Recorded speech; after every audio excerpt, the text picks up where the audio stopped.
Understanding order number 1, it gives you discretion to give direction on any matter not expressly provided for. Understanding order number 29, it allows a member or members to request the leader of majority and or the leader of minority for a special sitting. Mr. Speaker, as you may recall, a significant number of members, totaling 41, did request a special sitting to discuss the very important matter of non-disbursement of CDF funds in this country. Mr. Speaker, that communication issued on 1st of February and was duly copied to your office. Mr. Speaker, we have today resumed our regular sittings, but without a response or directions on that request. So the first point of direction, Mr. Speaker, is for you to guide where members who themselves are the one to sit request a special sitting and it is not constituted. How should that request be treated?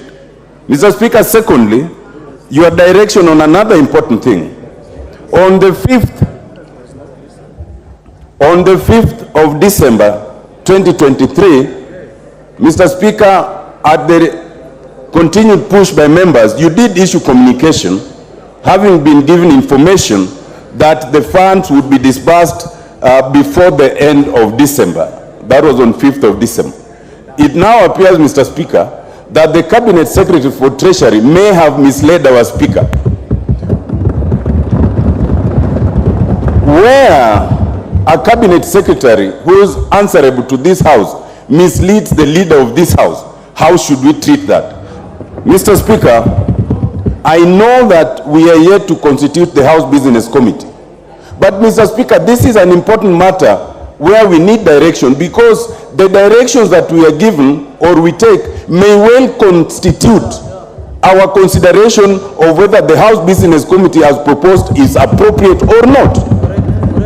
Mr. Speaker, with respect, I do not imagine what other businesses we can be discussing when Kenyans are at home, students are at home, because we've not disbursed those funds. Mr. Speaker, without that, I think this sitting should be suspended until further notice. Thank you, Mr. Speaker. Order, honorable members. Honorable Otiende, Amollo, Senior Counsel. You have a legitimate point, but your prescription is unnecessarily drastic. We can resolve the issue without suspending our sitting, particularly on day 1, when we want, in fact, to facilitate you to move the motion if you wish for members to debate. Number 1, the letter you wrote, you addressed to the majority leader and the minority leader, only copied to Mr. Speaker.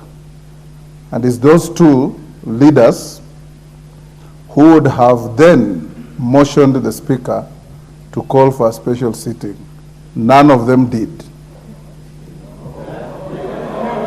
Order, honorable members, order. So it is not